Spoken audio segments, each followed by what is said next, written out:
Bonjour mes amis. Aujourd'hui nous allons parler de la variole du singe encore une fois.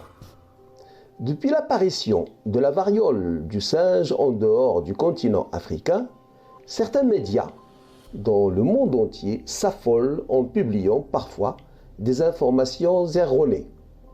J'ai essayé dans cette vidéo de vous donner des informations émanant de spécialistes et des centres de recherche conformément à l'éditorial de cette chaîne à laquelle je vous invite à vous abonner.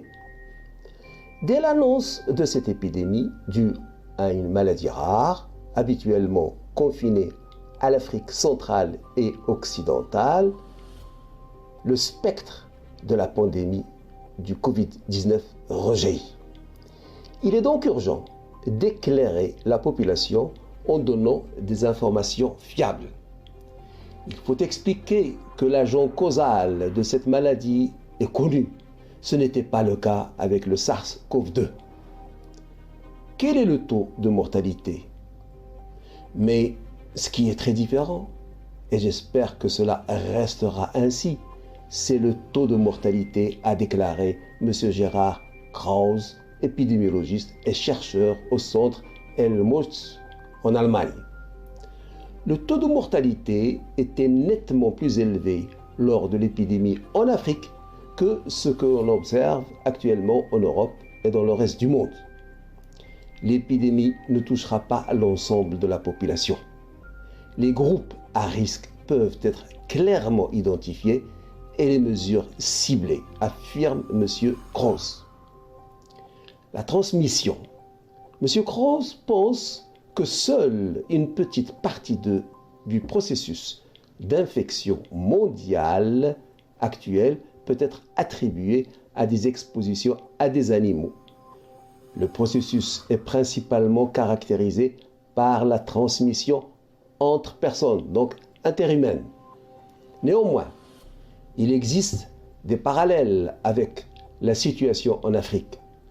Les cas étaient géographiquement très éloignés les uns des autres, a déclaré M. Krause. La situation est désormais similaire à l'échelle mondiale. Il est donc encore plus important d'établir avec précision l'historique des voyages d'un patient et de retracer ses contacts.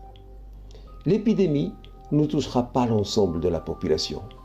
Les groupes à risque peuvent être clairement identifiés et les mesures ciblées, affirme M. Krause. Quelles sont les personnes à risque?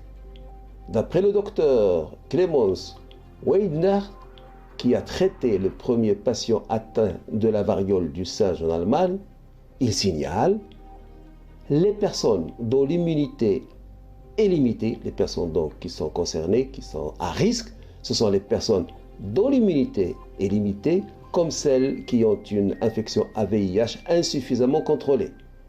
De même, les personnes qui souffrent de maladies tumorales, de cancer et d'autres maladies associées à un système immunitaire défaillant, des mesures préventives sont nécessaires pour ces patients, notamment lors des rapports.